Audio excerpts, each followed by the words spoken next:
ఎందుకు చెరువులు నాశనమైనాయి, తెలంగాణకే ఎందుకు కరువు, కృష్ణా గోదావరిలో ఉన్న తర్వాత కూడా ఎందుకు తెలంగాణ ఇంత ఇబ్బంది పడుతుంది, ఏళ్ల తరబడి ఎందుకు కరువుకు గురవుతుంది, లేదా మనకు మార్గం అని చెప్పి ఆలోచన చేసిన రోజులను కొన్ని సందర్భాల్లో తెలంగాణకు నిధుల కేటాయింపుకు సంబంధించి ప్రత్యేకించి నీళ్ల విషయంలో ఎందుకు ఒక కాళేశ్వరం కసితోని కట్టిండు కేసీఆర్ అంటే దాని వెనుకాల చాలా పెద్ద చరిత్ర ఉంది. వాస్తవానికి మనం ఆంధ్రప్రదేశ్లో దుర్మార్గంగా కలిపినాడికి 1956లో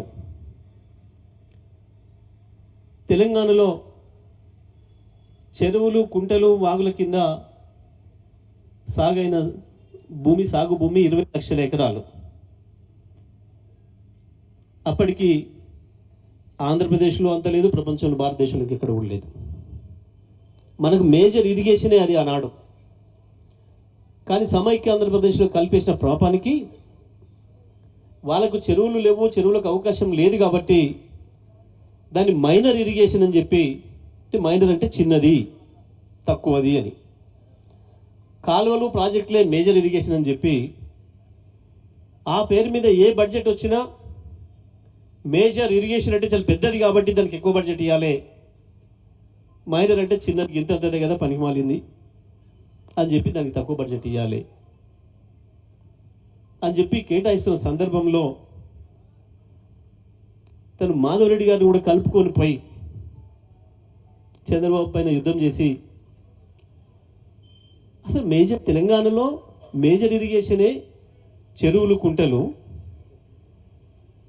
మరి మీరు మేజర్ ఇరిగేషన్ అనే పేరు మీదనేమో ఆంధ్రాకి తీసుకుపోయి డబ్బులన్నీ కాలువలకు, ప్రాజెక్టులకు, మరి మైనర్ పేరు మీద మా చెరువులకు ఇవ్వకపోతే చెరువులు ఎట్లా బతుకుతాయని చెప్పి ఆనాడే కొట్లాడి 600 కోట్ల రూపాయలు మళ్ళీ తెలంగాణకు కేటాయించుకునే ప్రయత్నం చేసేటప్పుడు జరిగిన పోరాటం గురించి,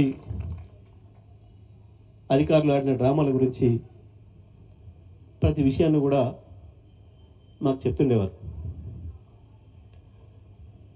ఆ సమయంలోనే ఇక మనం ఎన్నిసార్లు కొట్లాడినా ఉపయోగం లేదు, తెలంగాణ రాష్ట్రం వస్తే తప్ప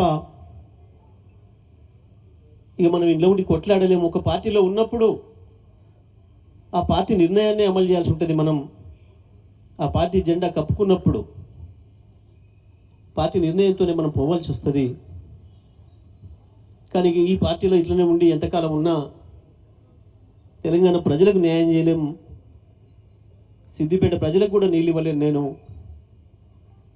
తెలంగాణ ప్రజలు మొత్తం కూడా వ్యవసాయం నాశనం పోతుంది రోజు రోజుకు అని చెప్పి తను చేసిన ఆలోచనలు. నేను పార్టీ పెట్టిన తర్వాత నన్ను నిర్మల్కి ఇన్ఛార్జిగా పంపించారు కొద్ది రోజులు. నేను నిర్మల్కి ఇన్ఛార్జి పోయేటప్పుడు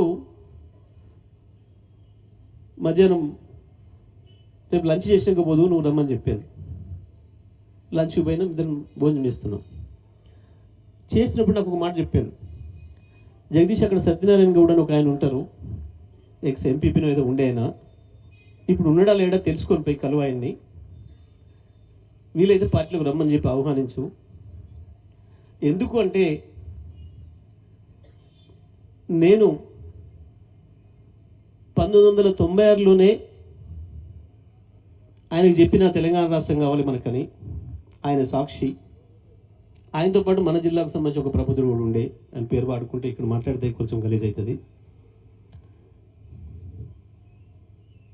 ఎందుకు అంటే నిర్మల్ ఉప ఎన్నిక ఉంటే నేను పోయిన ఇన్ఛార్జ్గా, ఏదో ఒక వార్డులో కార్యక్రమం ఉండే, సడన్గా వార్డులో ఎవరు చనిపోయారని చెప్పి వాయిదా వేసారు. మరి ఏం చేద్దాం, ఈ టైంను వాడాలి కదా అని చెప్పి పక్కనే ఉంటుంది కదా పోచంపాడు, శ్రీరామ్ సాగర్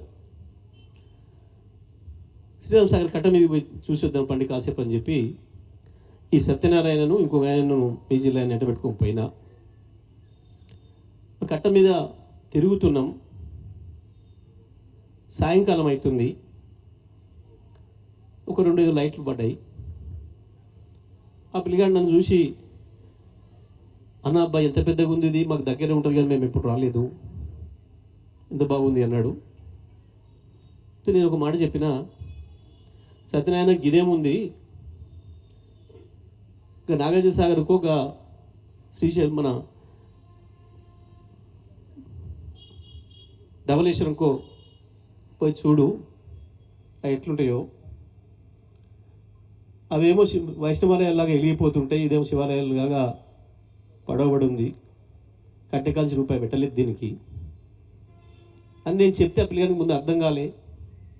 తెలంగాణ ప్రాజెక్టులు అంటే గిట్ల ఉంటాయి, చీకట్లలో ఉంటాయి, ఆంధ్ర ప్రాజెక్టులు అద్భుతంగా వెలిగిపోతుంటాయి, పట్టపగల్లాగానే ఉంటాయి అనే మాట నేను ఆయనకు చెప్పిన. అంటే మరి మన ఎప్పుడు కావాలన్నా మనకి కావాలన్నా అన్నాడు ఆయన. అయితే తమ్మి తెలంగాణ రాష్ట్రం అయితే అన్న నేను. ఆ పిల్లగాడికి అర్థం కాలేదు తెలంగాణ రాష్ట్రం ఎట్లయితుంది అని. అయితంటావా అన్న